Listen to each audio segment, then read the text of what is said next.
Welcome to my channel Bhavani teacher. ఈరోజు నేను చూడండి ఈ వంకాయలతో నేను మసాలా వంకాయ చేస్తాను. చాలా బాగుంటుంది. ఇది ఎక్కువగా ప్యూర్ వెజిటేరియన్ చేసుకునే పద్ధతి అన్నమాట. ఎందుకంటే నా ఫ్రెండ్ లక్ష్మి అని ఒక అమ్మాయి బ్రాహ్మణ్, తను చేసేవారు అన్నమాట ఎక్కువగా. అందుకని నేను ఆ ప్రొసీజర్లో చేస్తాను. సింపుల్గా అయిపోద్ది, చాలా టేస్టీగా ఉంటుంది. ఈ వంకాయ మసాలాకి కావాల్సిన పదార్థాలు ఏంటంటే వంకాయలు, మనకు కావాల్సిన వంకాయలు నేనైతే ఒక 1/2 కిలో తీసుకున్నాను. ఉప్పు, పసుపు, కారం, పల్లీలు, పుట్నాలు, తర్వాత కొంచెం జీలకర్ర, వెల్లుల్లి. ఇప్పుడు మనం స్టవ్ ఆన్ చేసుకొని ఫస్ట్ పల్లీలు డ్రై పాన్లో వేయించుకుందాం. ఇవి ఆయిల్ వేయకూడదు, డ్రై పాన్లోనే వేయించుకోవాలి. పల్లీలు పూర్తిగా వేగిన తర్వాత దానిలోనే పుట్నాలు కూడా వేసేద్దాం. పల్లీలు పూర్తిగా వేగిన తర్వాత మాత్రమే పుట్నాలు వేసుకుందాం.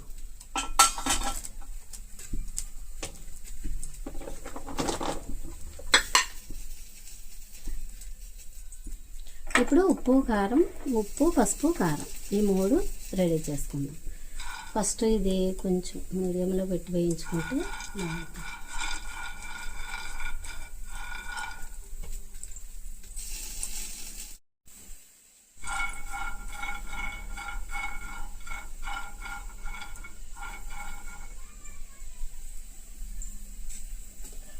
మనం దీనిలో కొద్దిగా నువ్వులు కూడా వేసుకోవాలనుకుంటే. లేదు, మనం ప్రత్యేకించి ఈ పల్లీలు పుట్నాలతో చేసుకోవచ్చు అన్నమాట. ఈ పూర్తిగా వేగిన తర్వాత అప్పుడు పుట్నాలు వేసుకుందాం. పుట్నాలు వేసిన 1 మినిట్లోగా తీసేయాలి. అవి బాగా వేగాల్సిన అవసరం లేదు. దీన్ని అంటే నూనె వంకాయ అనొచ్చు, లేకపోతే మసాలా వంకాయ అని కూడా అనొచ్చు. చాలా అంటే చాలా టేస్టీగా ఉంటుంది. దీనిలో ఉల్లిపాయలు, పచ్చిమిర్చి ఇలాంటివి ఏమీ వేసుకోము. ఓన్లీ ఈ పల్లీలు, పుట్నాలు పౌడర్లో కాస్త ఉప్పు, పసుపు, కారం కలిపి చక్కగా దాన్ని వంకాయల్లో కూరతాం అన్నమాట. అది చూపిస్తాను. ఈలోపు మనం ఏం చేద్దామంటే వంకాయలు కూడా చక్కగా కడిగేసుకుని ఘాట్లు పెట్టుకుని ఉంచుకుందాం. పల్లీలు వేగిపోయినాయి కదా, ఈ టైంలో మనం పుట్నాలు వేసేసుకుని కొంచెం స్టవ్ ఆపేద్దాం. స్టవ్ ఆపేసిన తర్వాత వేసుకుంటే ఇవి కలర్ మారకుండా ఉంటాయి పుట్నాలు. ఇప్పుడు ఇది పక్కన పెట్టేసుకుని మనం ఏం చేద్దామంటే వంకాయని ఉప్పు వేసిన నీళ్ళల్లో వేసుకుని ఉంచుకుందాం.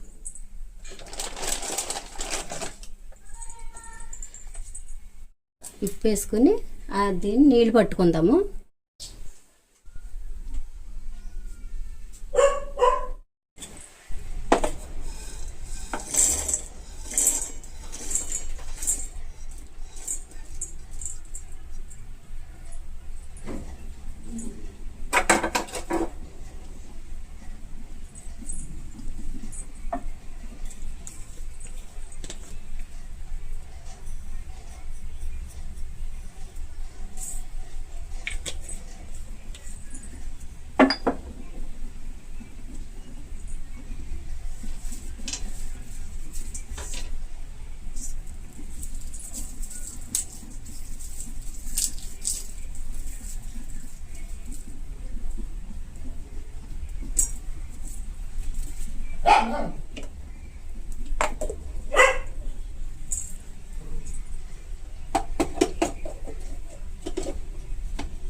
వంట కాకుండా ఇలాగ అలాగే ఒక వీడియో చేద్దాం. సరే చేద్దాం. ఇప్పుడు కాదు అయ్యో వంటవని వంట అయ్యాక చేద్దాం.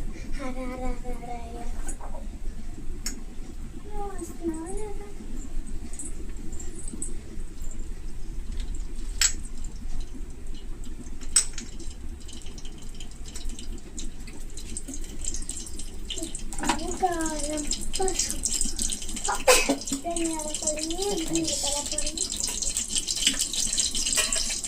టమాటా పొడి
లేదు అవ్వలేదు, ఇంకా కొంచెం అవ్వాలి, ఉడుకుతుంది ఇప్పుడు.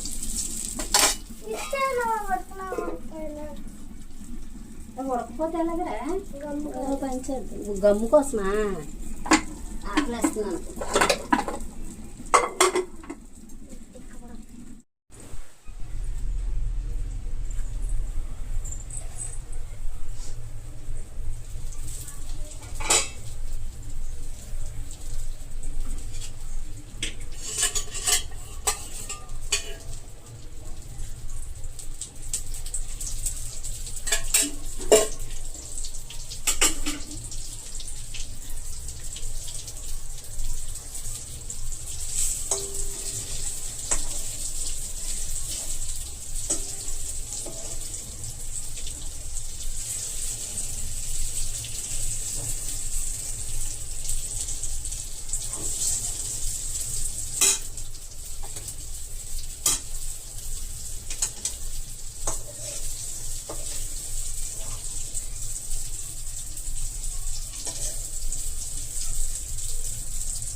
ఇంకా ఇక్కడ ఉంది కదా, దీన్ని మనం స్టోర్ చేసుకోవచ్చు, లేకపోతే కొంచెం పైన కూడా చల్లుకోవచ్చు.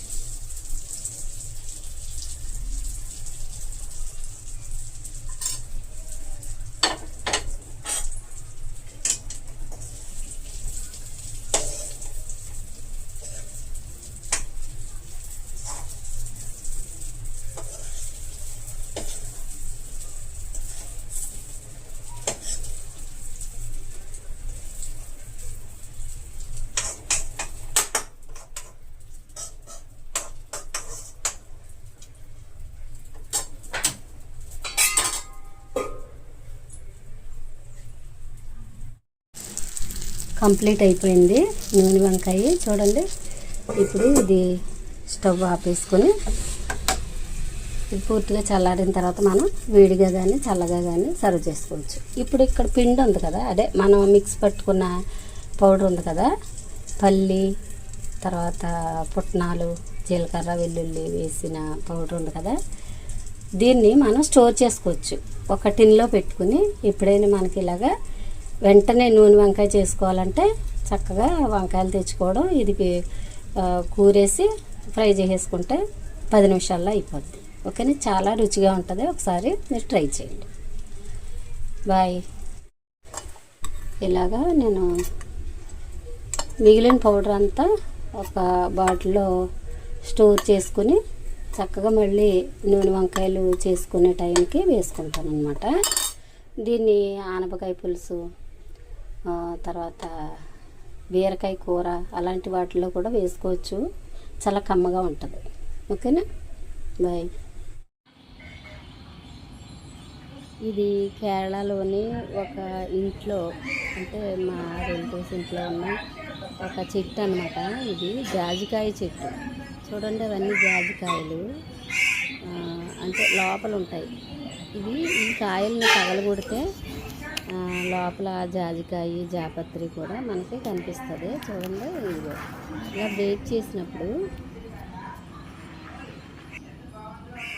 అలా ఓపెన్ చేస్తే పైన ఉన్నది జాపత్రి, లోపల జాజికాయ జాపత్రి, ఆ రెండు కూడా ఒకే చెట్టు నుంచి వస్తాయి. చూసారా, ఇది పచ్చిగా ఉన్నప్పుడు ఇలా ఉంటాయి అన్నమాట. అవి కొంచెం డ్రై అయిన తర్వాత మనకి బయట వాడుకోవడానికి ఉపయోగపడుతుంది.